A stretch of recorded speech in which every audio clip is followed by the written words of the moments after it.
Here we go. So we're gonna run a test here. Can you guys hear me? Give me a thumbs up or a yes if my sound is coming in loud and clear. Um,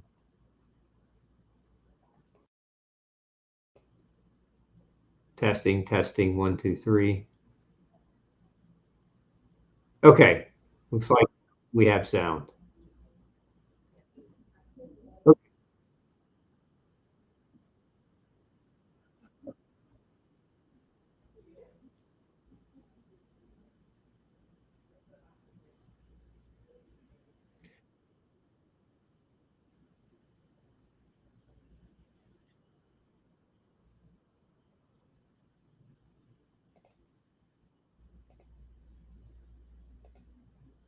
Okay, so we're gonna dive in now. Sorry, we had some technical difficulties. I'm using a different computer today than what's typical, so my IT guys aren't here. So sorry about that. All right, if you can still hear me, give me a thumbs up. I want to just make sure that again that we're going live here. Okay, looks like we are. So thanks, those of you. Thanks for the birthday wish.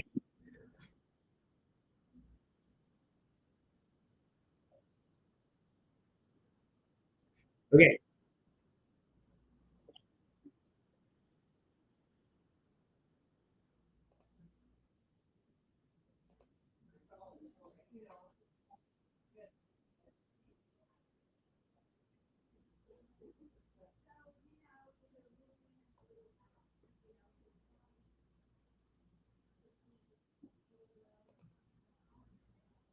okay. Sorry about that. So let's dive in. I lost the questions. Now we got them back up. So our screen is working. So what do you think is the cause of constantly dropping things? I grab something and I feel like I'm holding property, but it slips off my hands on the way. So this is, Issa, this is a neurological problem, and it can be related to gluten. There's a neuropathy weakness that can occur. So your motor fibers in your nervous system that help you have strength and feeling can deteriorate. This is common with gluten. Gluten can cause that type of neuropathy. I don't know if you follow a gluten-free diet or if you've gone grain-free at this point, but if you're losing your capacity for strength and your ability to feel things that you hold, you certainly want to get that looked at. Now, on another note, you definitely would want to get your nutrition status looked at because certain vitamin and mineral deficiencies, especially like vitamin B12, vitamin B1, coenzyme Q10, these nutrient deficiencies can cause neuropathy that can lead to strength, weakness, and sensation losses. And got to understand too, gluten causes malnutrition. So if you're gluten sensitive and you've had malnutrition induced for decades, and you've started to develop neurological loss as a result of that malnutrition, you can go gluten free, but you also need to check your nutritional status to make sure that you're addressing that as well. Any comments or thoughts on Ayurvedic food combining protocol, i.e., no protein with carbs, fruit alone, starchy with fats? No, I'm not a big fan of, um, of saying that's how it has to be for several reasons. Now there are some people who have very, very, let's just say, compromised digestive tracts and can't handle much. But as a general rule of thumb, if you have a diverse, robust digestive tract and you're healthy, you don't need to worry about food combining as a thing to be concerned with.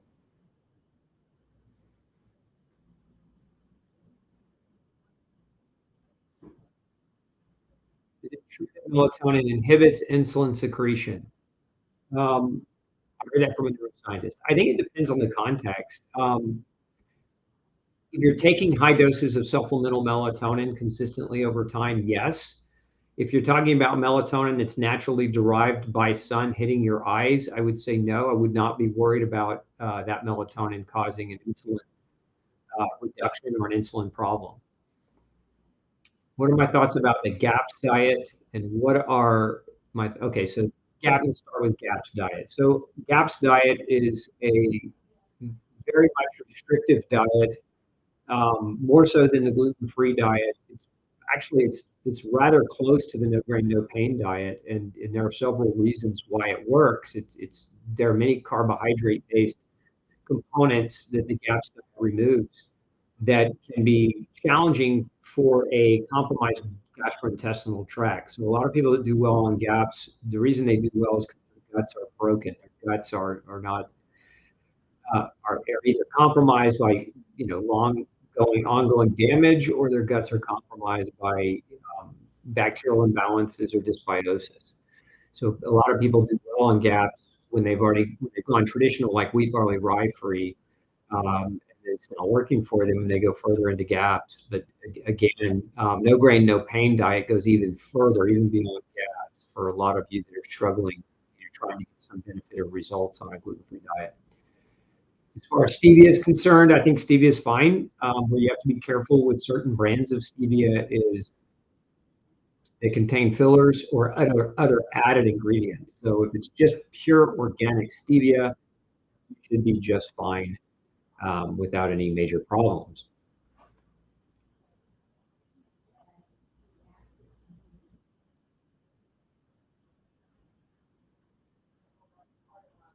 Let's see here.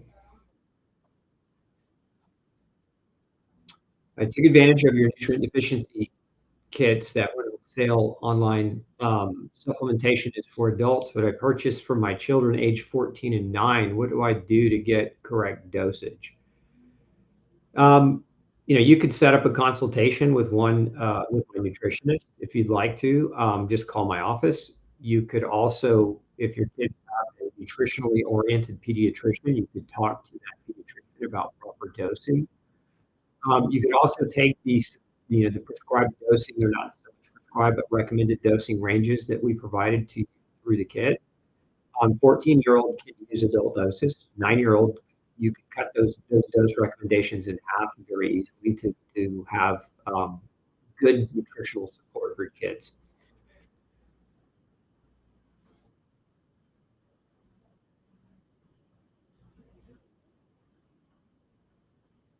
Could you discuss the rehabilitative mobilization approach in regards to bone health? Um, so I'm not sure what you mean by that question.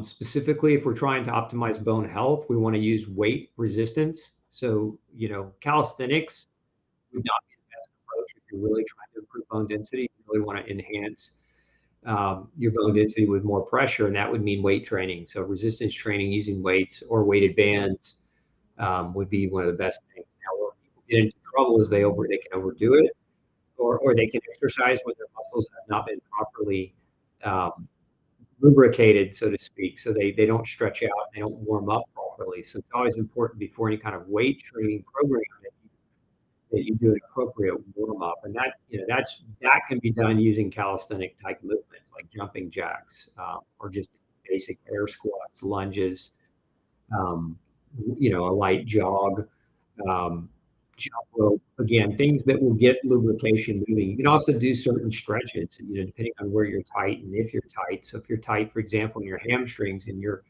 trying to do some leg weight machines for your hamstrings, and you can stretch and mobilize, do some runner stretches before that routine so that you're not exercising a cold muscle, increasing the risk for injury.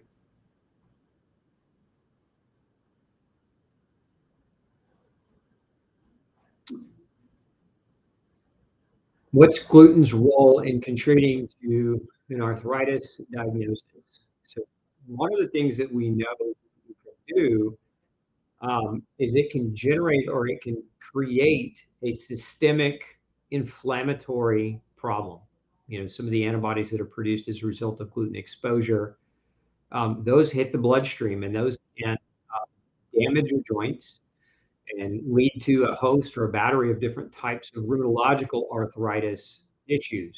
Common example would be rheumatoid arthritis. I've seen countless cases. If you've read my book, No Grain, No Pain, I talk about, probably one of the most prolific cases I've ever treated in my life of 22 years to date. Practice was a young girl named Ginger, 9 years old, who had terminal juvenile rheumatoid arthritis. Her doctors quit on her and sent her home to die. They gave her 6 months to live and told her mom to get ready for a funeral. You can imagine if you're a parent how devastating that would be. And in her case, she was gluten sensitive. I mean, it was really quite a simple case to resolve. In her case, We had her off of her medicines within 6 months and in remission within a year. So, and that was because of gluten in her diet. So, it was a pretty simple diet change that saved her life. And I've seen that countless other times, in my career with rheumatoid arthritis. I've seen it with lupus. I've seen it with scleroderma cases. I've seen it with reactive arthritis. I've seen it with psoriatic arthritis and ankylosing spondylitis. Again, these are all just different categorical ways that an autoimmune process can damage joints, leading to disease. And gluten in my opinion, is probably the most common cause of arthritis of unknown origin. Now, there's also osteoarthritis, which is not the same thing. An osteoarthritis diagnosis is a traumatic diagnosis. Typically, there's damage to the joint, and that damage is not properly rehabbed or nutritionally supported, and so it doesn't adequately heal, and so a person ends up developing an inflammatory arthritis in the joint. That also can improve with a gluten-free diet, but really should be looked at as well in other ways, nutritionally specifically, because there are a number of nutrients required to produce cartilage and synovial fluid and to nourish the joint directly.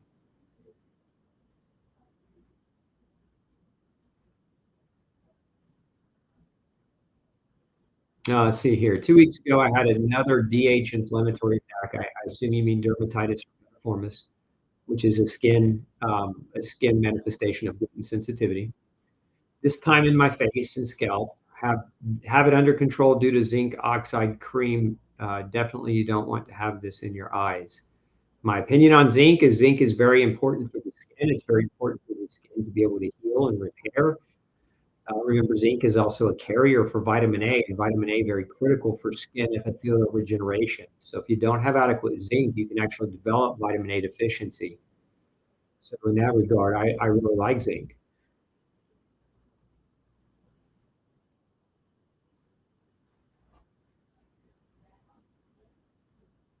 Okay, let's see here. Past those. What can be what can be when right after eating a stomach feels pain and also just a bit feel full. I'm not sure I understand your question. So you're saying that right after eating, your stomach hurts, but also feels full. I mean, there's a lot of the fullness can be just because um, you ate too much. Receptors in your stomach are signaling your brain of the pressure of that fullness. Now, as far as pain is concerned, a lot of people, you could have a food allergy, you could have a food sensitivity that's damaging your stomach directly. You could have potentially H. pylori. H. pylori is a type of bacteria that can damage the GI tract, and that damage can feel worse after meals. You could also have just general damage to the stomach, pre-existing damage to the stomach lining, so the very act of eating causes irritation to those areas that are not properly protected in the stomach. So, some people develop almost like a pre-ulcerous condition from, prolonged prior damage, and the very act of eating becomes painful. Almost like same thing. Think of your stomach um, as skin folded inward, and think of an ulcer almost like a cut on your skin. And if you pour alcohol on a cut, it hurts. Well, the same thing, if you put food in a stomach that's already got pre-existing damage, that might hurt as well. And so the very act of eating can become problematic. Now, that being the case, one of the great ways to approach that naturally is to just implement some intermittent fasting and give your stomach a break periodically so that it has more of a break to heal. But there are also things that you can use. One of my favorite things to use in these situations, I have a product called GI Shield, and it's a powder, and you mix it in water and you drink it. And what it does is it's different mucilaginous plant-based items like aloe and prune and other things that coat and line the stomach so that you don't get that irritation when eating. So just basically, it produces a protective shield for the stomach to soothe it.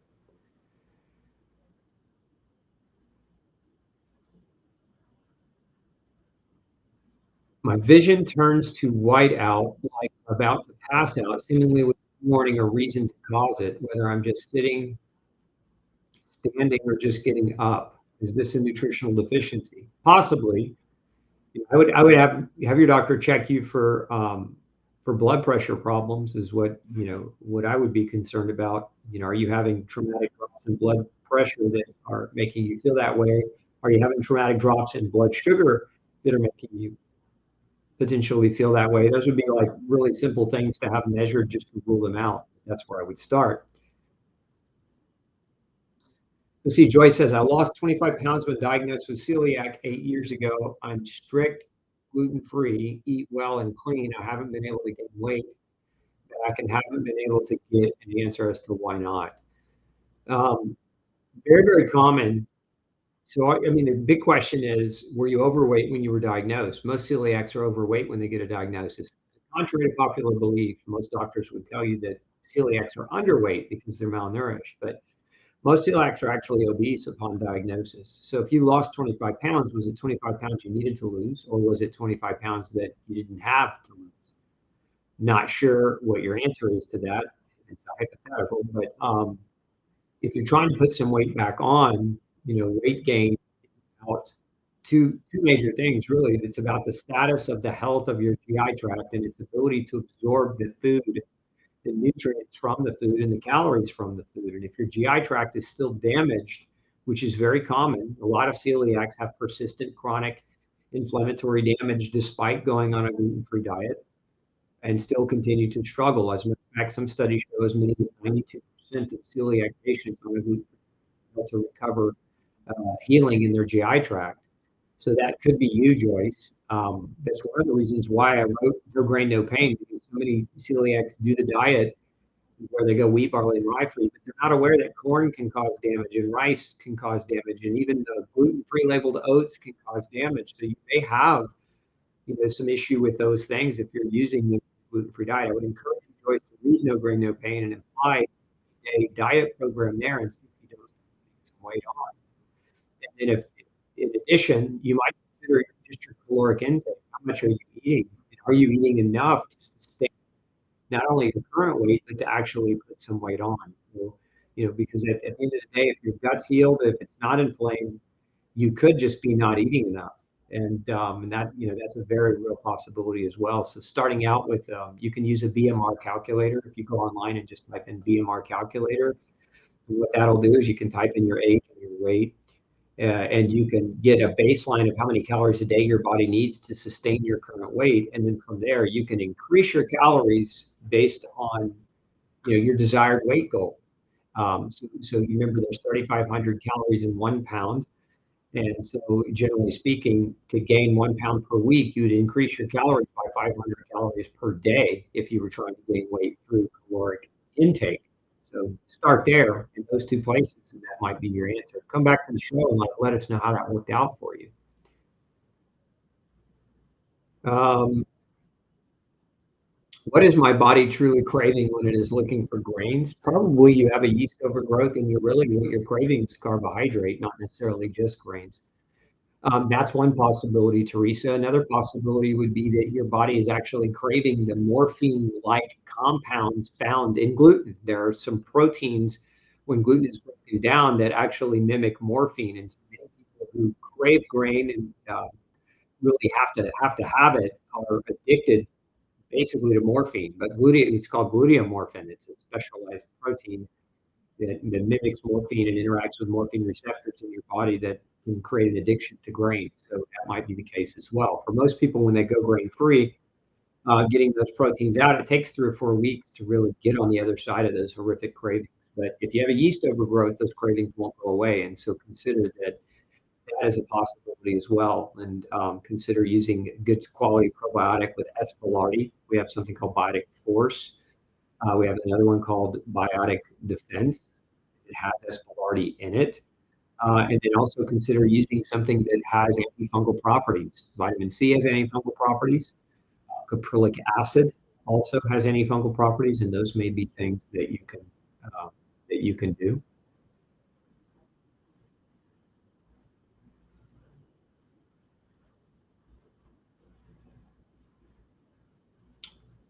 Let's see here.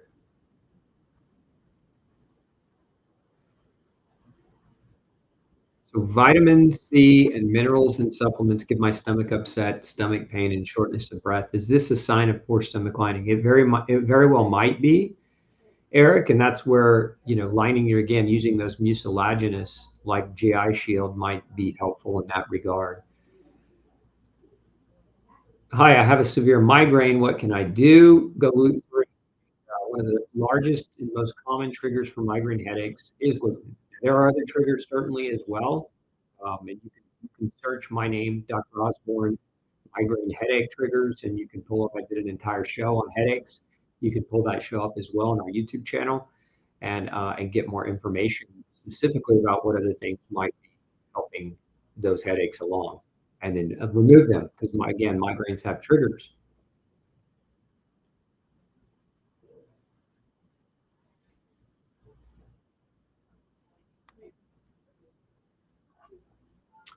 Alice is asking, once I get the nutrient test done, if the nutrient level is good and I've been taking that nutrient for a while, do I keep taking it to keep it good, or do I assume I no longer need to take it? It just depends on what you want to do, Alice. I'm not a fan of just taking supplements, especially if you have testing that shows you don't need it. That's what really, when I look at as a general broad spectrum supplement I like to take is a multivitamin. I have something called ultra nutrients that I take, which is again, it's my own design, but you guys can see that here. Ultra nutrients is I take 4 of those a day, and so that way I'm covering a lot of bases with that one product, as opposed to trying to take a whole lot of different products. And so that's the way I would look at if I didn't have a deficiency, for example, in B12. Even though I've been taking B12, I probably wouldn't keep taking B12. I'd probably just maintain my multivitamin and take whatever else I was actually low in.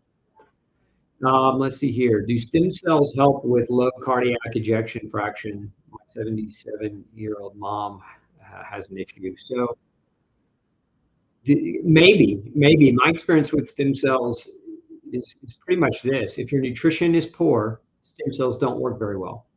If your nutrition is fantastic, stem cells work really, really well. So again, if you're one of those folks out there considering doing some stem cell injections and you want to maximize your cost, because it's not cheap to go do stem cells. I mean, some, depending on what kind you're using, you're talking about costs upwards of over $20,000 to do stem cells.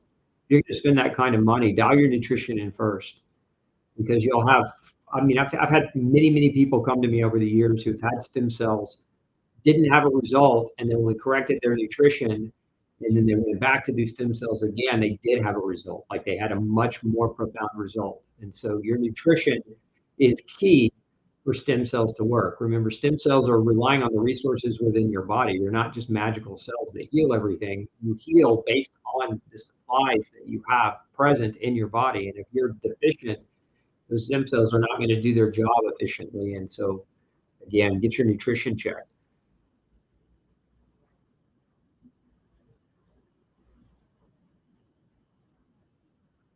What can cause threonine, histamine, or tryptophan to be insufficient when eating plenty of foods that contain it?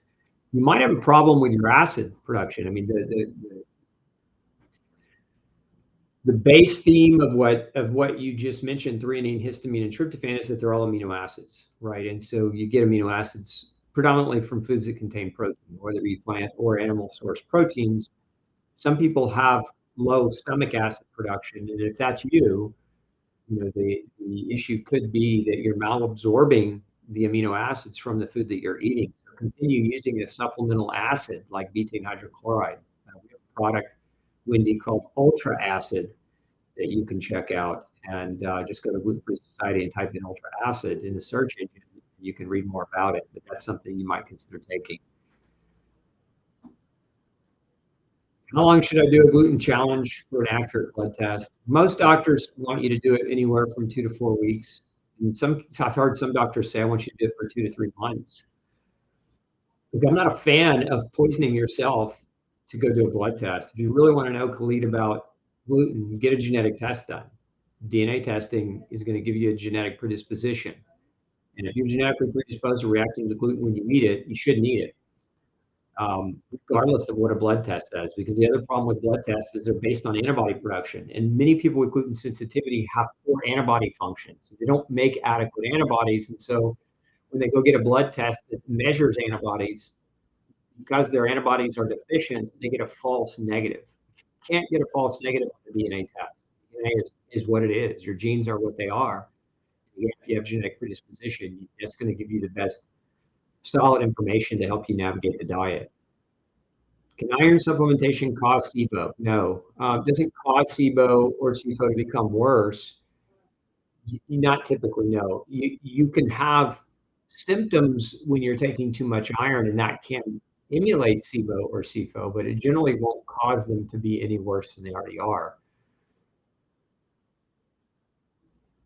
I like this. So, congratulations from my mother. I guess she means congratulations. My birthday is Monday. I was born on Labor Day. Ironically, my mom was in labor on Labor Day 51 years ago. So, well, 51 years ago on Labor Day this year. So I'll be 51 this year. And so tell your mother for me, thank you very much. And thanks for her blessings. I'm dealing with gluten symptoms right now. Will drinking aloe vera juice help? Um, Maybe it might help soothe your GI a little bit. If you're dealing with gluten symptoms, best thing to do is not eat any more gluten anesthesia, obviously, right? That's the no-brainer answer. I know you already knew that, but one of the best things that you can do is you can flush your system with vitamin C. When we have people that get gluten in the practice, we have them do what's called a vitamin C flush, which is basically they're taking powdered vitamin C mixed in water, about 6 grams of vitamin C mixed in 3 ounces of water, and drinking that every 15 minutes. And then that will trigger a flush out of your bowels. So your bowels will flush out, and any gluten that you've been exposed to will flush out with it. And so that can reduce, especially if many people with gluten issues have a slow transit time, so they're constipated, and so that gluten, once they eat it, it just kind of hangs out and hovers in their gut and continues to reap and immune damage. So getting it out of you as quickly as possible is a good idea. The other thing I would encourage you to consider would be using Gluten Shield, and this is especially true if you're eating other people's food, what we call OPF, other people's food. Other people don't, and people that aren't gluten sensitive don't understand gluten sensitivity to the level that you should feel confident and comfortable with their ability to feed you without poisoning. I see this all the time. Somebody's trying to help you by saying, "Hey, I made you a gluten-free dish, or I did this for you," and then they do it wrong because they don't know what they're doing, because it's an 8 to 12-week learning curve to go gluten-free. Don't rely on other people's food, um, especially if it makes you sick. But using Gluten Shield, if you are eating out or you are traveling, using Gluten Shield as a preemptive protection can also be helpful. It's not, you wouldn't want to use Gluten Shield so that you can eat gluten, but you use it again preemptively to protect you if you get accidental exposure.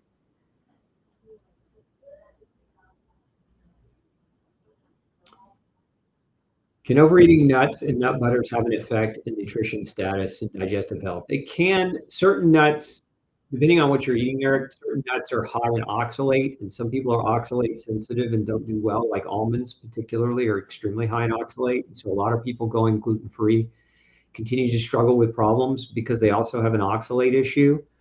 And so that when they go to things like almond milk and almond butter and more almonds and almond this and almond that and almond flour to make bread, then what can happen to those individuals is they can continue to be symptomatic, not so much because of gluten, but because of the oxalates that are found in nuts. Now, if you're not oxalate sensitive, don't worry about that. I don't want anyone panicking out there about eating nuts if they don't have an oxalate problem. But just be aware that if you do, that could be an issue. Can we eat millet? Not if you want to be gluten-free. Millet does contain a type of gluten called panacetin, and you want to avoid that. I see a lot of people trying to eat millet and continuing to react. So not something I recommend you do. Dr. Osborne, are you a Virgo? Yes, I Virgo. Not a gluten-related question. I guess a birthday-related question. Do chiropractic, somebody's just commenting, do chiropractic for migraines. This can also be misalignment with bones. Good comment. definitely chiropractic can be very helpful for migraine headaches, because misalignment is absolutely one of the triggers as well.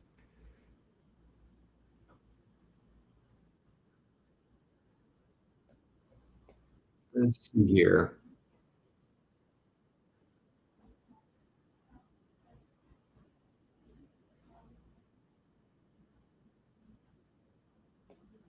Can we eat a substitute for porridge? Everything contains gluten, Julie is asking. Yeah, you can. There's one of my favorite porridge substitutes is a um, when you take acorn squash and you cut it in half, pull out the seed, cut it in half, and bake it.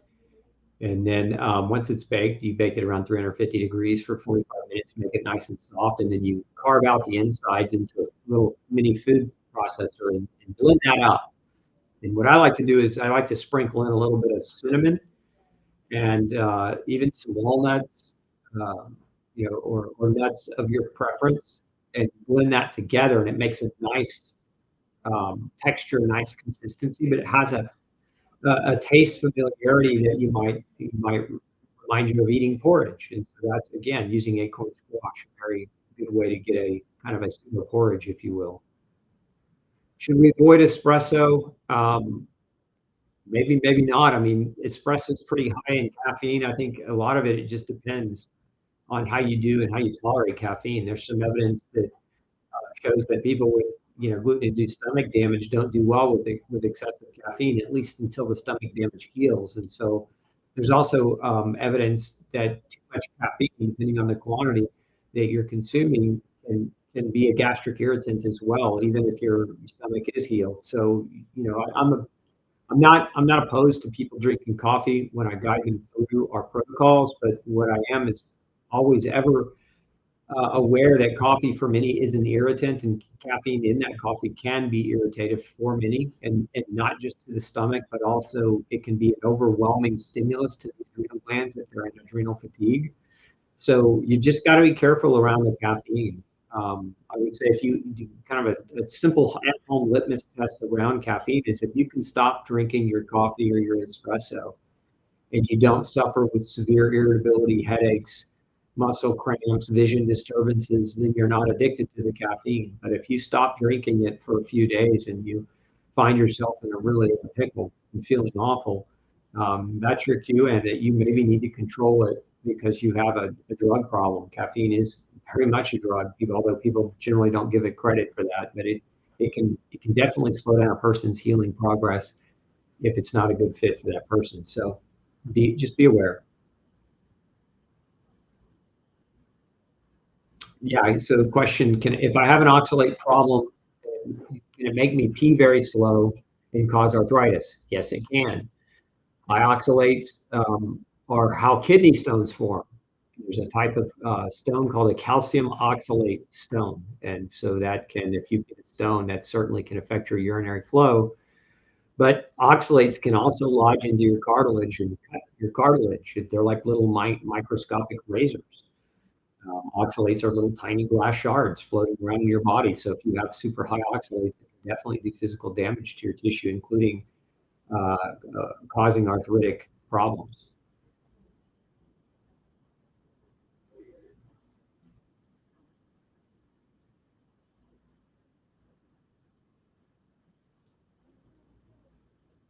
Yeah, so another protein question. I'm eating a lot of protein, and my labs show lower protein each time. Can it be related to my gluten sensitivity and leaky gut and not absorbing? Yes, it can be. One of the things that you might want to have assessed is your gut functionality, your ability to digest, your ability to absorb. Those things can be measured. So if you've never had those things measured, it might be very fruitful or helpful for you to get them measured. Okay, let's see here. I'm confused about calcium. I used to take it years ago. Then they came out and said that it was bad for you. Should we be taking a supplement? Yes and no, Millie. Calcium. What the problem with calcium, if you don't need it and you're taking it in high amounts, is there's some evidence that shows that if you have inflammation in your blood vessels, that you're going to pack that calcium into those damaged areas of your blood vessels. That might not be the best thing for you. So, getting your levels tested, first of all, would be ideal before just randomly taking high doses of calcium. And this includes those of you with osteoporosis. So a lot of people with osteoporosis, the first advice their doctors give them is take calcium. And that may not be accurate because remember, osteoporosis is not a disease of calcium deficiency per se.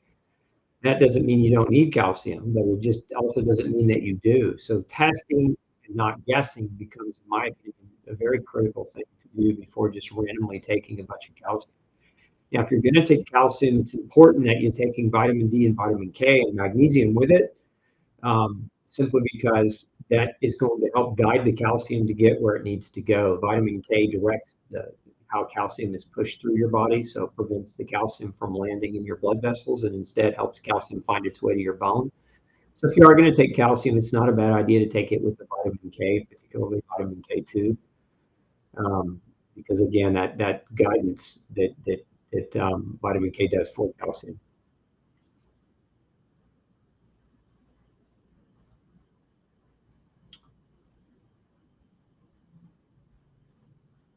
I'm taking 600 milligrams a day of P5P, which is vitamin B6, increases B12 to increase B12 binding capacity. I don't know that you're going to do much to improve your B12 binding capacity by taking that much B6. One, will this help increase testosterone? Probably not. Time will give you the answer, but my experience would be probably not. If your testosterone is going down, there's probably other underlying mechanisms that you need to have investigated. There are a lot of reasons why that might happen. That P5P could be helpful. 600 milligrams a day is a pretty high dose. I would just say be cautious about the potential for neuropathy being caused by that much B6 over long periods of time.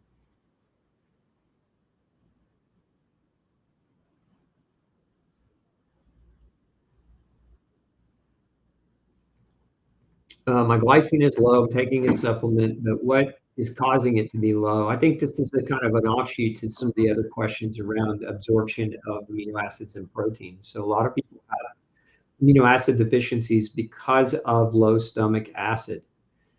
Low stomach acid can be genetic, meaning people generally with, if you're blood type A or blood type AB, that genetically speaking, you're going to be a lower stomach acid producer, secretor than somebody who, say, has a type O blood type. So there's a genetic piece to that, but then there's a historical damage to stomach cells. I mean, gluten is notorious for damaging parietal cells, which are the cells responsible for producing acid in the stomach.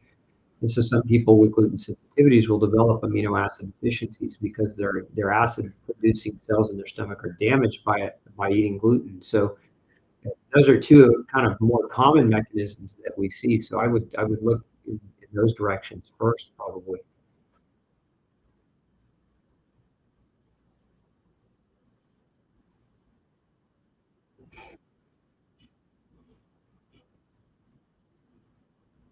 I'm 73. I have Afib. I take multi-nutrients but avoid all dairy. Would adding calcium help with Afib? Linda's asking. So maybe, Linda, if your AFib is being caused by low calcium, then yes.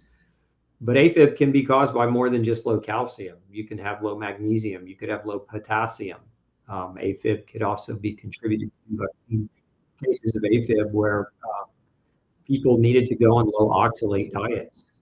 Oxalate, again, and we talked about that earlier, causing potential for arthritis and other issues like kidney stones, but also I've seen it cause AFib, so you might consider that as a potential as well.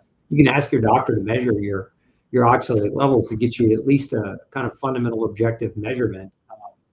But generally speaking, if your oxalate levels are below 25, you probably are okay with oxalate.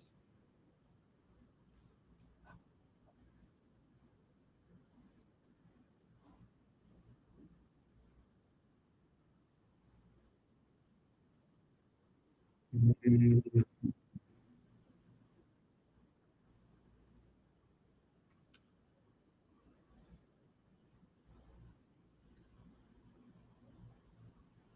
Where can I learn about recipes for no grain, no pain? Probably the best place would be go to Gluten Free Society. There's a big tab at the top of the page See if I can pull that link up. I'm trying to multitask for you guys today, so usually I don't have to do this.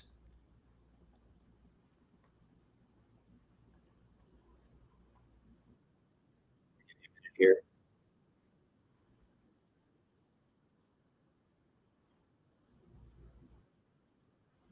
here we go. I'm going to post this for you. Um, so this is for Anastasia. Where can I get recipes? Here you go. We've got hundreds of recipes in our database at Gluten Free Society. So if you haven't been over there, I'm going to post that link for you in the feed right now. Go check that out, and you can do a filter. So it'll help you find grain-free. It'll help you find no grain and approved recipes, phase one, phase two. It'll help you find dairy-free. It'll help you find, we've got a lot of different filters you can use to find recipes that are going to work for you. Are anti-parasite drugs harmful for the liver? They can be, but the question there is the parasite harmful for the liver? And the answer is yes. So sometimes with medicine, it's risk versus benefit. Is the risk of taking a parasite medication greater than the benefit of using the medication? And I think that has to be measured by a conversation between you and your prescribing doctor. Risk benefits are important conversations to have. But parasites, many parasites produce a formaldehyde-like chemical that also damages the liver. So again, the question is the parasite more dangerous or is the parasite medication more dangerous? Now, if you're looking for natural support, you could use something like artemisinin. We have a product called Intestinal Defense, and that product was really designed to help support people's microbiome, especially those that have parasite issues or think they have parasite issues. This is one of the things that can be taken to support the microbiome, balancing of the microbiome.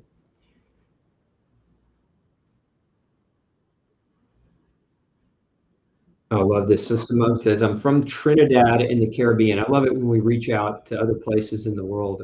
She says, I would like to thank you for your YouTube videos as they've helped me to understand and manage mold and mycotoxin situation and other complications. I'm so glad to hear that those videos are helpful. And those of you who are new to the show, understand that we have over 1,500 videos on our YouTube channel, 1,500 tutorials that are designed to help you all navigate for free, navigate different aspects of nutrition, diet, and lifestyle guidance, as well as diseases. There are a number of different diseases nutritionally that people are confused over. And so just type in our search engine there on YouTube and you can find a number of variety of different topics that we put together videos for you.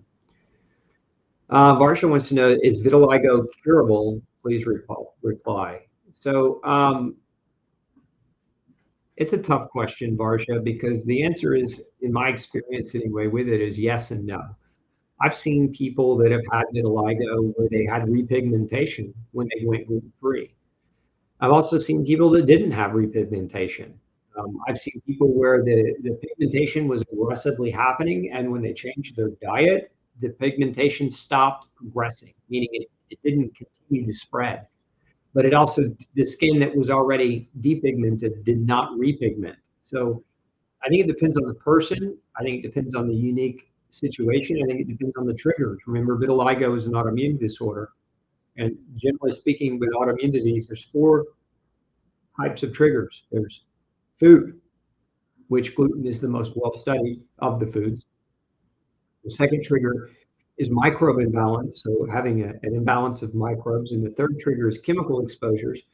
And the fourth trigger being nutritional deficiencies. So if you're really trying to get that under control or get that managed, you want to have your doctor measure those four categories so that you have a good understanding of what triggers are yours, and then make those changes as a unique person.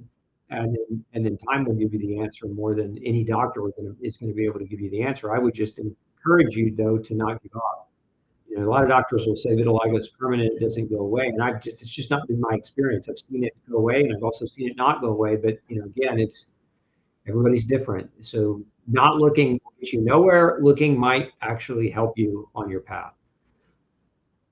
Is elderberry good to help with autoimmune disease? I don't know that elderberry necessarily helps with autoimmune disease. I don't know if your question is, a lot of people ask me the question, is elderberry bad for autoimmune disease? Because the fear is that it stimulates the immune system. And so just so you know, elderberry is perfectly fine in people with autoimmune disease. I've never seen somebody with autoimmune disease have a negative side effect using elderberry, and we use elderberry a lot in my practice, especially around the cold and flu season. So if you're going into, late September, October, cold and flu start kicking in. We have a product that we use called Virid, which has one of its main ingredients is elderberry. And we use this in people that have pre-existing autoimmune disease with no reported side effects. So my experience is it's fine for people with autoimmune disease. And I don't know if your question was, do you take elderberry because you have autoimmune disease and does it help autoimmune disease? I don't know necessarily that it's going to be curative for autoimmune disease because elderberry deficiency doesn't cause autoimmune disease, but it is safe to take.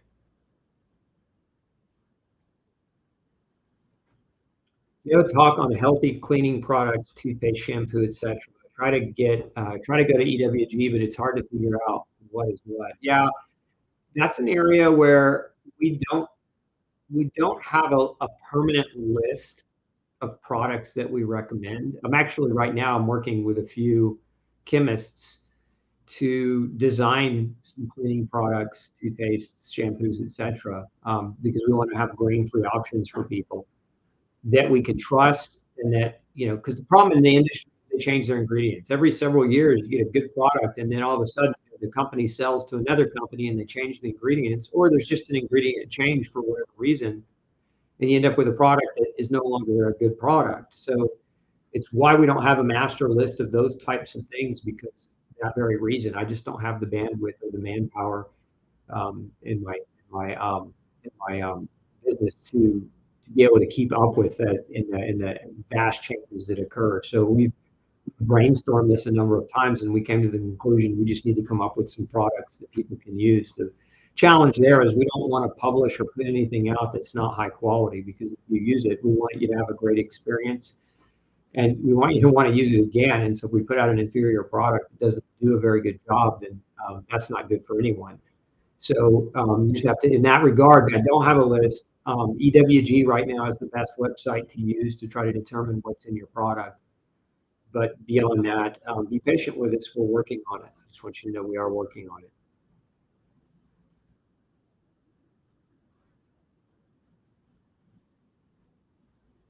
Been climbing stairs daily at the library for about 2 months, and suddenly my knees have gotten tight. Following a gluten-free diet, should I cut back on stairs? Maybe not. I would say, Mary, you probably should not necessarily cut back on the exercise. Maybe you should increase the flexibility training. So consider doing stretches for your quadricep muscles and for your hamstrings and your calves. Because when you're walking up those stairs, you're strengthening those muscles. But when your muscles get bigger, they can also get tighter if you're not also stretching them. So you might consider adding some pre and post stretching to your stair climbing, as opposed to not stair climbing at all. But that's what I would consider first.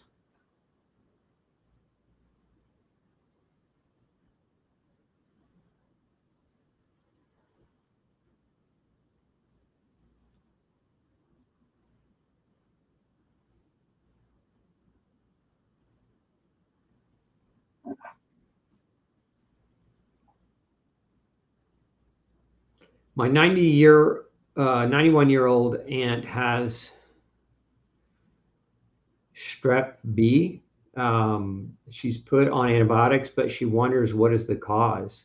Um, what can she do to avoid it from coming back? I think more than anything, eating well, right? Sleeping well, eating well, sunshine, exercise, even at 91. Don't ever let anyone tell you, especially if you're elderly, that you need to slow down and you need to quit doing it, because the second you slow down, you're really going to slow down.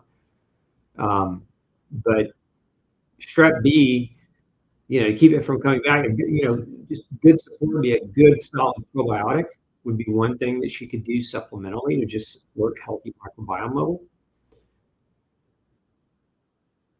Okay.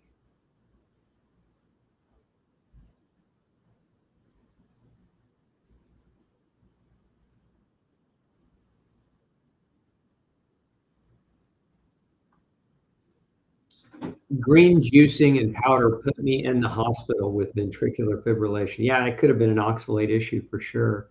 I see that a lot in people that do heavy green juicing, like every day, the heavy juicing community. A lot of oxalate issues in those folks. Is cold processed mustard oil okay in Asia? It has been used for decades. I mean, it's mustard oil, so it's derived from mustard seed. It's generally okay, not a problem. As far as in my experience, as far as heavy reactions, I mean, we do a lot of testing, and mustard is one of the things we do test people for. And it's really, in my experience anyway, it's a pretty rare reaction. We do see it from time to time, but it's pretty rare. So as a general rule, it's definitely gluten-free, and I wouldn't worry about it from a gluten perspective. But you know, all I can do there is really just share my experience. Or let's see. Mary says, I'm going to purchase all three of the tests you offer. Are the results mailed and easy to understand, or will someone from your staff reach out to explain the test results? I mean, the results are pretty easy to interpret and understand. It's not rocket science. What you're reactive to in terms of food is pretty simple. Nutrient, we give adult nutrient dose recommendations if you have deficiencies. So in that regard, that's pretty easy to interpret. As far as gluten is concerned, same thing there. It's pretty easy. You either have a yes or you have a no. So it's pretty easy. Now, if you want to do uh, further evaluation or consultation, you certainly can call and they can set you up with a nutritional consult. But results are pretty easy to understand. There's no rocket science to this stuff. It's just a matter of getting the data.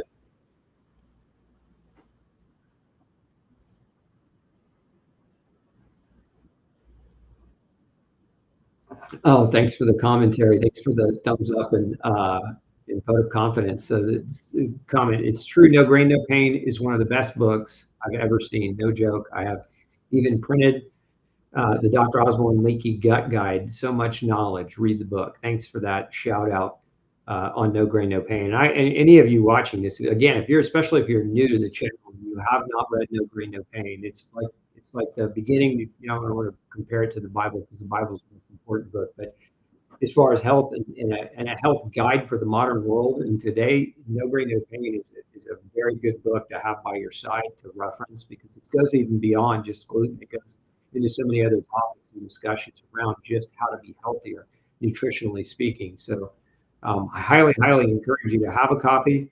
You see my copy right here behind me.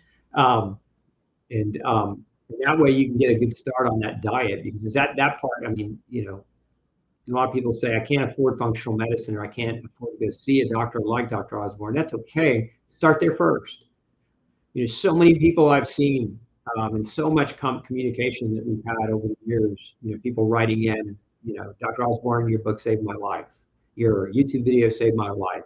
And our mission is to save 100 million lives. And I take that mission very seriously. And that's part of why I wrote the book. I mean, I'm busy and I have a family and a busy practice um, and, uh, and lecturing across the globe often and traveling a lot. So, it's not like I just wanted to pick up and start writing a book because I had all this extra free time. I wanted to do that because I knew that writing a book would create a greater impact in the world. And that to me is what it's about. If we can help others, even not being present, then that's a win-win for both all of us, right? So if you don't have a copy, get a copy and start following the information in it. That part, even if you don't have the money for the book, it's $9 at a bookstore. But you can go to the library. It's in most major libraries across the country. It's printed in 5 languages at this point, and so you can get a copy and start following it, and that will be the easiest thing that you can do if you find yourself in a pickle where you're struggling in your health and your doctor is not giving you great guidance or great advice, and you're just trying to look for where to start. Like, where can you just start to try to move the needle in your health? That book will help push you in the right direction.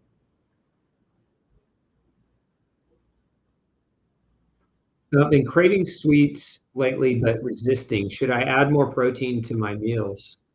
It's hard to say why you're craving sweets, Mary. You could try adding more protein to your meals, but whether or not that will solve your sweet craving remains to be seen. It's hard to say. My experience is a lot of people that crave sweets have yeast overgrowth issues in their GI tract. Yeast And there are certain types of bacteria as well, gram-negative bacteria like Klebsiella and Pseudomonas will hijack your nervous system in your gut and through your vagus nerve communicate to your brain and tell your brain, we want sugar, we want sweets. And that's because these bacteria and fungal overgrowths, that's what they eat. They ferment carbohydrates. And so they're telling the brain they're telling you to crave it so that you can feed them, right? They like living in you. They set up their homes and their communities there, and they don't want to be kicked out. And when you're not feeding them, they starve to death. So, these are life forms, and they're very intelligent. Just like if you didn't have food, you'd go looking for it. Well, these guys have the ability to tell your brain to go looking for the food they need, and so that is usually what I see more commonly in people that crave sweets, say, than adding more protein to the diet. One of the other things that you might consider is adding chromium to your supplementation regimen. Because a lot of people that crave sweets, it's because they can't convert the sugars into energy. And that one of the things responsible for helping your body do that is chromium. So if you're low in chromium, you can also have a tendency to crave more sweets.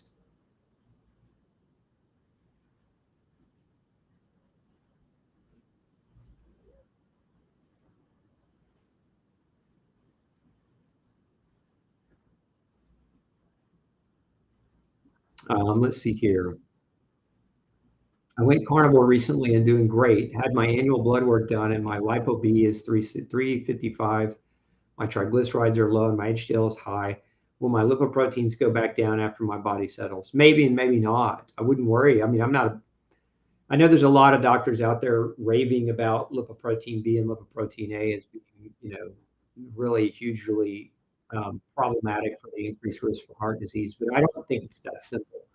In my opinion of the matter is, um, if the only thing that you've got abnormal in your cardiovascular blood work is lipoprotein B, but your HDL is fantastic, and your triglycerides are low, and your blood sugar is well controlled, and your CRP is under 0.9, and your homocysteine is under 9, you don't have much to worry about. I mean, especially if you're not overweight and you're exercising and you're in good shape and you feel well. Like that would not be something I would be traumatically worried about. And if you are still worried after me saying all of those things, and one of the things I would encourage you to do is get a Doppler test. Ask your cardiologist to run a Doppler where they can measure for plaquing in your arteries, in particular like the carotid, like right here in the neck. They could do a carotid Doppler that tells you whether or not you have any plaque buildup in your arteries that would increase your risk for potential problem.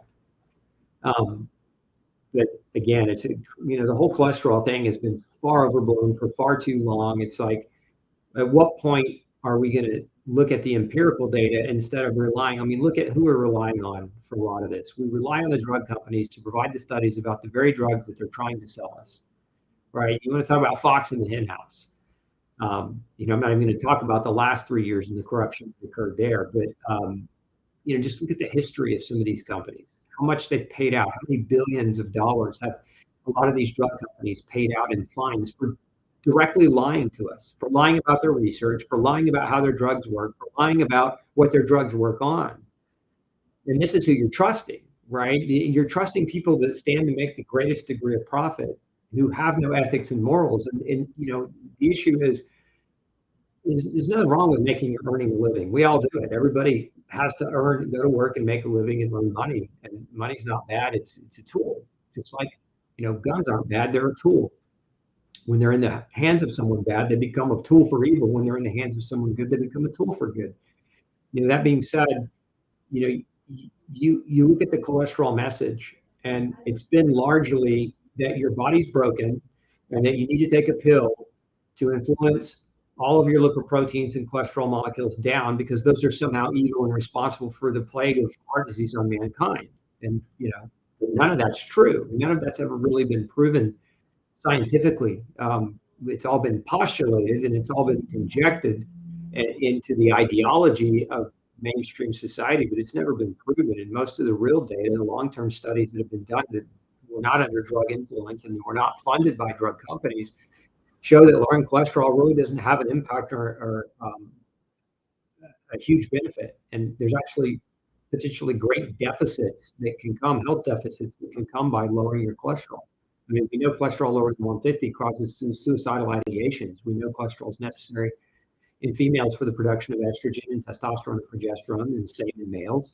We know that cholesterol, bad cholesterol, by the way, LDL cholesterol won a Nobel Prize in medicine because it's responsible for forming brain synapses. And if you don't have enough of it, you will not form brain synapses adequately, and you can develop early onset dementia. So, I would quit worrying about cholesterol. And I did an entire show on the myth of cholesterol, Gene, and maybe it might be helpful for you to go back and watch that as well.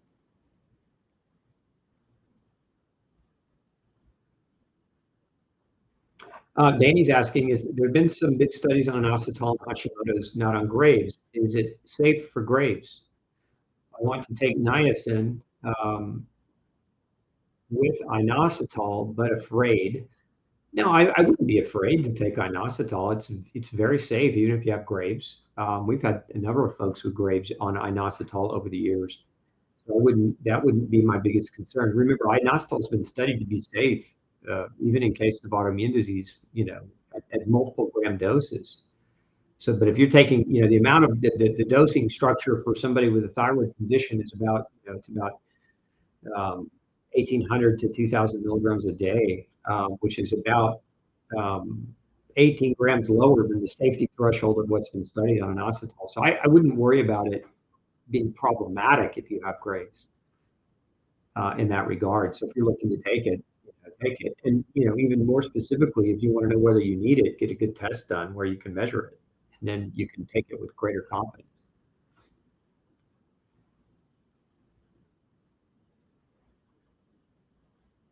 How do we heal oxalate problem besides avoiding?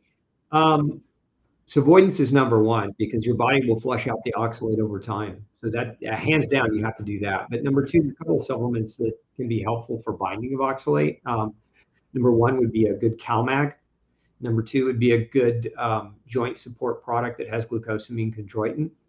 We have CalMag and we have something called NutriJoint, Barbara.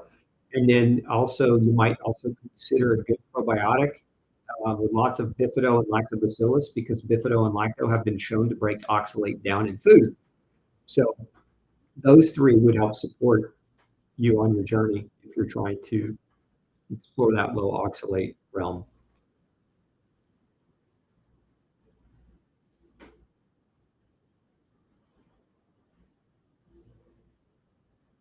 Can leaky gut and gluten sensitivity cause chronic UTI in a 7-year-old girl and cause severe reflux? Yes, absolutely, Robert. Chronic UTIs, I published on this a number of years ago on gluten and the manifestations in the kidney, including urinary tract infection risks. You can check that out if you go to Gluten Free Society. I think we've got a pretty big article on gluten in your kidneys that goes in more depth as to how gluten can impact that area of the body. I love this. Tom says, Bottle of Lies. Thank you for recommending this book. It's a rude awakening for those still think the FDA approved means it won't hurt or kill you. Yeah, I mean, it's one of the best books I think I've read this decade. That's saying a lot because I read, 50 books a year easy. So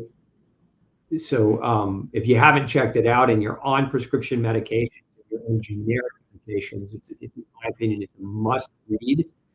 And once you read it, you're going to want to immediately call your prescribing doctor and have an in-depth conversation about what you read in that book. A lot of the outsourcing we've done over the past several years to China and India for making our drugs. First of all, in my opinion, it's a security issue. It's a national security issue to outsource our drugs to companies who don't have America's interest in mind.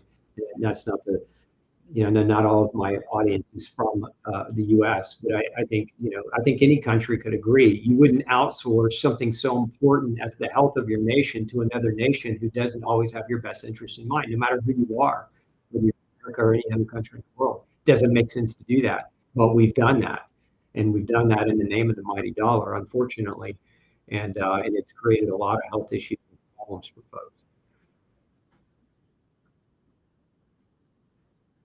How long does it take for gluten food to affect you? Hours, days, if you experience diarrhea? How do you know? So the way you know whether or not gluten is bothering you is you get tested. Genetic testing for gluten sensitivity.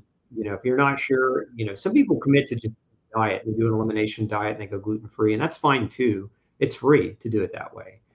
But the problem with that is, that I have seen, is that many people that do it that way, one, they don't go through learning, they don't understand what they're doing, so they don't commit enough time to learn what the diet change actually means. And then number two, um, they quit or they don't do it right. And so when you get DNA testing done, you learn if it is something you absolutely need to do. And then once you know whether it's something you need to do, then you can commit the resources. Um, not just because it's not just about you. Sometimes it's your family too. Like if you're trying to go gluten free, but everybody in the house is eating cereal at breakfast, or everybody wants to make a cake at a birthday party. Like you constantly have this stuff being put in your face. If you're not certain that it's something that needs to go, then generally you're going to be tempted to cheat all the time, and that's not a healthy psychology when you're trying to change your diet for the improvement of your health. That being said, how long does it take for gluten to affect you? I mean, it depends on the person. There's a window. In some cases, it's immediate. The reaction can be acute, meaning it can happen immediately, but the window is as long as 3 weeks from exposure. So you have this immediate to 3 week window of the potential for immune reactions to occur, leading to inflammation. So again, it's different for different people, and in some people, it's even different in different times. So like I've seen people have multiple different types of reactions to gluten. Um, I've seen people that develop rheumatoid arthritis, but also develop neuropathy, but also develop brain fog, and also develop liver hepatitis or inflammation. And so those are multiple types of problems all convening and converging as an inflammatory burden on an individual. And when they take gluten out of the diet, if all of these things go away, you have an answer. But to tell you today without knowing specifically, it's just hard to answer the question. But I'm going to put a link up. If you want to read more about genetic testing for gluten sensitivity, again, I would encourage you to get information so that you can know what to do, because otherwise it's just really hard to commit it to the diet.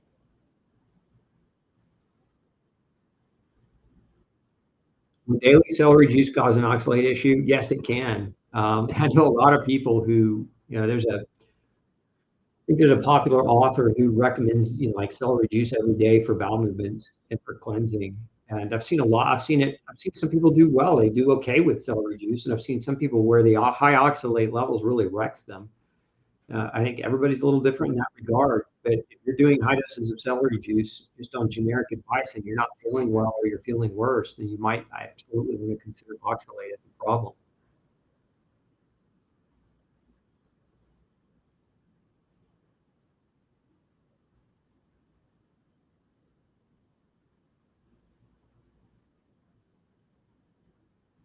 I just started a triple strain 62 billion probiotic. I have great hopes. I haven't felt unusual debilitating fatigue this week.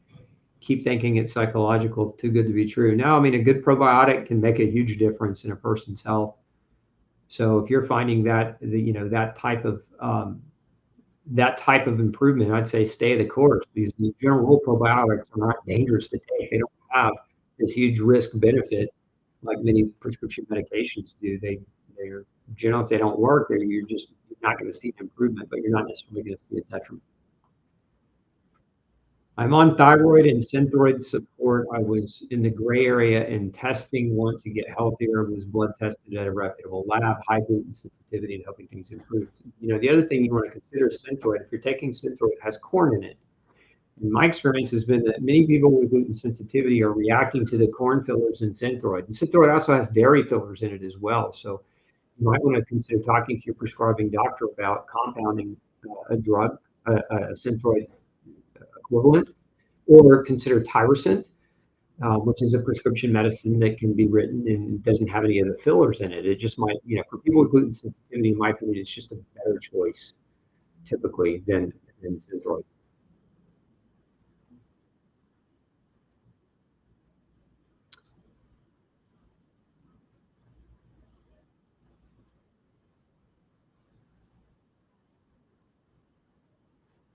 Celiac husband continuing gout. He eats gluten free. Carrie's.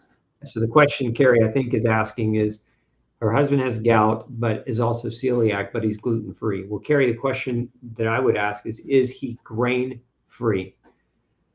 Because if he's not, it's not enough. I mean, the gout isn't, I've seen so many times where corn, rice and other grains contribute to the gout formation. We've also seen nutritional deficiencies dramatically contribute to gout, and one of the enzymes, antioxidase, that helps break down uric acid is a zinc-dependent enzyme. So zinc can be very important at managing uric acid crystal deposition in the joints, which is what gout is. If those of you that don't know, gout is uric acid crystal deposition. Just like you can deposit oxalate crystals, uric acid is another type of precipitating crystal that can cause arthritis or arthritis like gout. I'm 78, celiac, and my nails are very dry and have ridges. I drink lots of water. Any suggestions? What kind of ridges are they, Gene? Because if they're vertical ridges, there's not much to that. As you age, there's a growth factor that changes in your nail beds, and so vertical ridges will develop as you get older, and that's not necessarily a problem. But if you have horizontal ridges, meaning ridges going this way, now that's a different matter altogether. There are a number of different kinds of anemias that can manifest with horizontal ridging of the nail bed. So if your ridges are vertical, just sleep tonight and sleep well, knowing that it's not a big deal. If they're dry, that's different. You might try biotin as a supplement. Biotin very important. You also might try EPA, which is a type of omega-3 fatty acid that's very important for moisture in the hair and nails and skin. So those are also just suggestions you can check out. Is homocysteine regulated by MTHFR? In a sense, in part, yeah. I mean, homocysteine is more than just that. Like homocysteine is a chemical that can be metabolized in a lot of different directions, and the gene, the MTHFR gene, is one of those directions. There's 5 different directions homocysteine can go in, and so there are other genes involved in the regulation of homocysteine, like CBS and MTR and MTRR. These are, again, a battery of different genes associated with regulation of homocysteine. So MTHFR is just one of those. What's the book again? I didn't hear the name. Carrie, the book is No Grain, No Pain. No Grain, No Pain. And just look that up with Dr. Osborne and you'll find it. You can find it on Amazon. You can also find it in any major book retailer.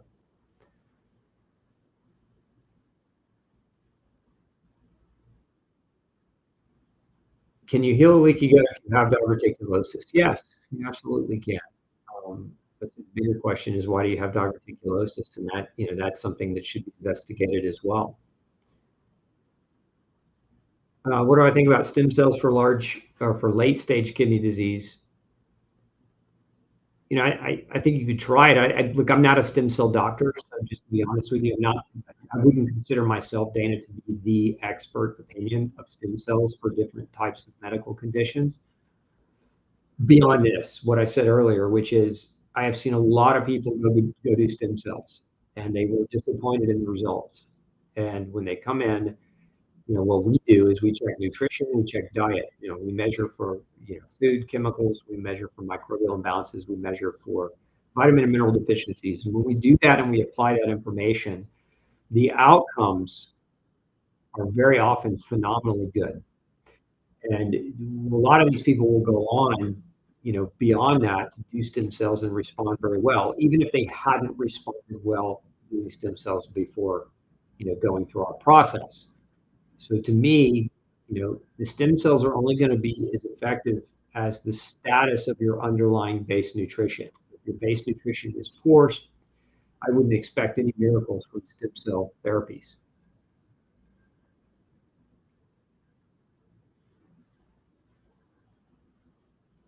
I've eliminated gluten. Can I still be tested? Yes. If you're talking about genetic testing can be done whether you're eating gluten or whether you're not eating gluten, and the results are not going to be impacted by the consumption of gluten because they're genes. You're measuring the genes that give you predisposition to reaction to gluten. So you're not necessarily measuring an outcome of an inflammation reaction or an antibody response.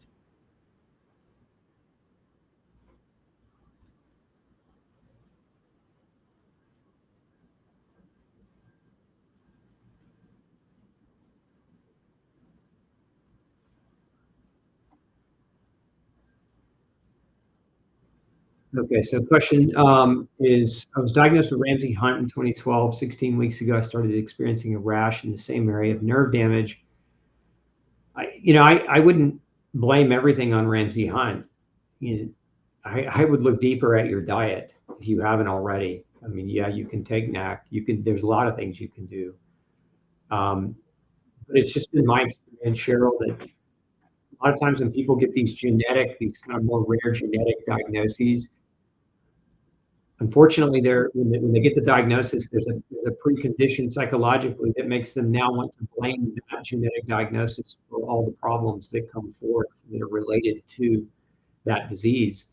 And that's just not been my experience at all. I see people all the time that have been given genetic diagnoses, and when we change their nutrition, that disease that they thought they had that was genetic that would never go away improved dramatically or went away. So that, again, I would encourage you to either work with somebody who's intelligent around functional nutrition, or to get some testing done to help give you potential areas where you can actually improve in a meaningful way, and empower yourself to make better decisions. And so that goes back to food. What you're eating can be poisonous, and what you're eating can be very helpful depending on you. Nutritional deficiencies, whether you have them or not, and supplement accordingly. And then beyond that, it's look at exposure to environmental chemicals or toxins that you might have exposure to. But we see a lot of neurological and skin dysfunction in people that are in mold and don't even know it. And that's part of how we find it, is we just go looking, we start looking for it.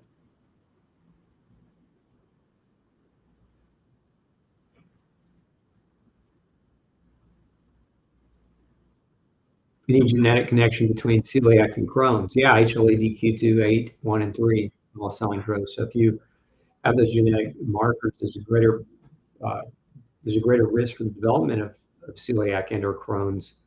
But they're both inflammatory bowel diseases, right? And both of them largely caused by food, in my experience. I mean, you can also get with Crohn's is a type of bacteria called C. diff, Clostridium difficile, that will colonize the colon and will trigger Crohn's reaction as well. And so you can talk to your eye doctor about getting those tests, and even testing beyond C. diff, testing for other types of bacterial abnormalities that could also be there. Let's see here. Question about dairy and gluten sensitivity, and celiac disease. Dairy and gluten cross-reactivity. Is it essential for everyone on a gluten-free diet to avoid dairy and potential gluten mimicry and the risk of triggering inflammation? In my experience, yes, especially the first 6 months. The crossover in the molecular mimicry between gluten and casein are just way too hot. I mean, the two similarities are so great that an overactive immune system is going to continue to react if dairy is continuing to come in despite the fact that a person's gone gluten-free. So if you've gone gluten-free but not gone dairy-free, you might definitely consider looking at dairy as something that can mimic a gluten response, especially in an overreactive immune system. So the answer is that 6 months minimum, go dairy-free if you're new to the gluten-free diet. Is there a testing for dairy and dairy tolerance? So there's lactose tolerance tests that GI doctors can do. That's not the same thing. So lactose intolerance is when a person doesn't make the digestive enzyme to break down the sugar in dairy called lactose. And so if you lack that enzyme, it's called lactase. Then when you eat dairy or dairy products, you can get gassy and bloated, and again, you're not digesting that dairy very well, and it can create a lot of GI problems.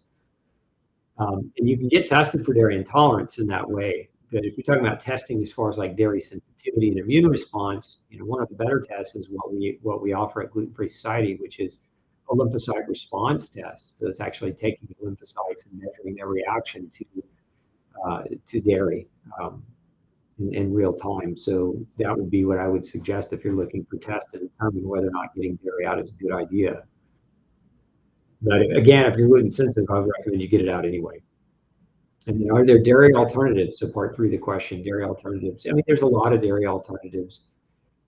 There's the nut milks, but again, if you're an oxalate reactor, you got to be careful around the nut milks. But if you're talking about dairy alternatives in terms of A1, A2, goat milk, sheep cheese, goat cheese, that kind of thing. Those are A2. You can also get cow dairy that is A2. And again, provided you're not reactive to dairy, provided you've gone dairy-free for 6 months when you initially went gluten-free, I have seen many people be able to add A2 dairy back into their diet in a safe and healthful way, where they're not being damaged by the consumption of A2 dairy products. That being said, proceed cautiously because dairy is not always an acute reaction. In other words, it's not always like you eat it and react immediately. A lot of times people eat it and they react. A little inflammation over time starts to build, and then before they know it, they're falling backwards again. As far as homemade kefir or kefir, I put that in the same category as A2 dairy. As long as the dairy you're using to make it is A2, and as long as you're not reacting to the dairy itself, and as long as you've been dairy free for the initial first 6 months of going gluten free, you probably are going to get a good idea of whether or not you're going to tolerate it well. But just been my experience that a lot of people don't tolerate it well. And those not exact answers, but that's the best I can do because it really is a case by case basis for a lot of folks.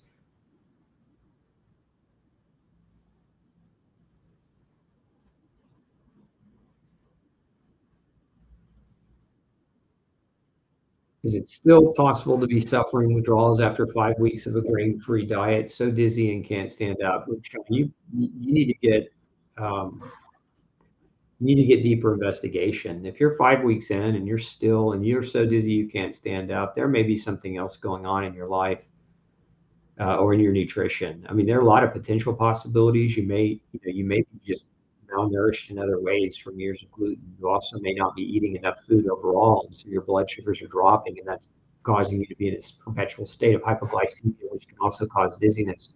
You might be anemic, and I mean, there's just so many different potentials there. You got to get to see somebody trained and functional to get some of the right testing done to help figure out what's going on, because not being able to stand is not a great place to be. I know, and I feel for you, but you got to get it checked out.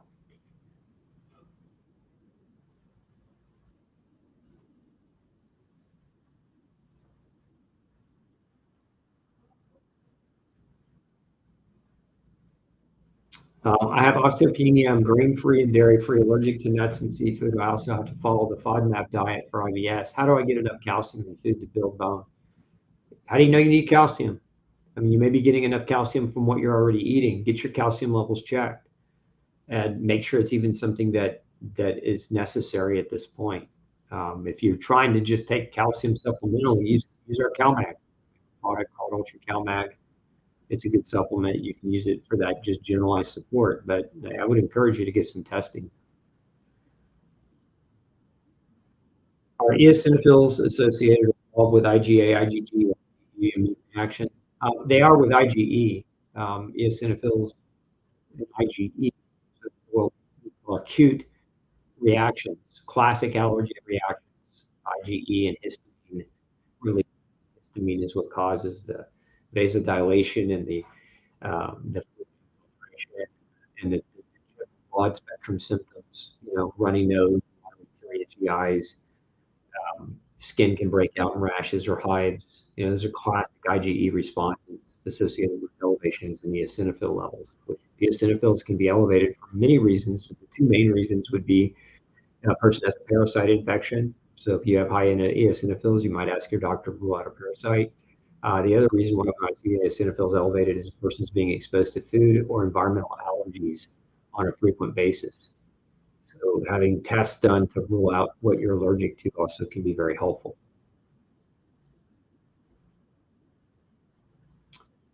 Okay, I think I'm going to wrap this one up. We've been going an hour and a half. Thanks for joining me this Thursday. Again, don't forget to take advantage of our sale. It's going on through Labor Day. Again, I was born on Labor Day. It's my birthday. It's also Labor Day, so we're all going to celebrate together. I'd encourage you to support our sponsor, Gluten-Free Society, in one of three ways. One, you can share this video with somebody you think will learn from it and benefit from it. Two, you can share our mission, save 100 million lives. Our mission is to help people overcome chronic autoimmune diagnoses, because when you get that diagnosis from your doctor, generally the outlook is pretty abysmal. And if you follow through with the mainstream recommendations, there's no long-term real answers. It's just drug mediation of symptoms, and that leads to a host of other problems. And we don't want to see people go down that road to the detriment of their own health.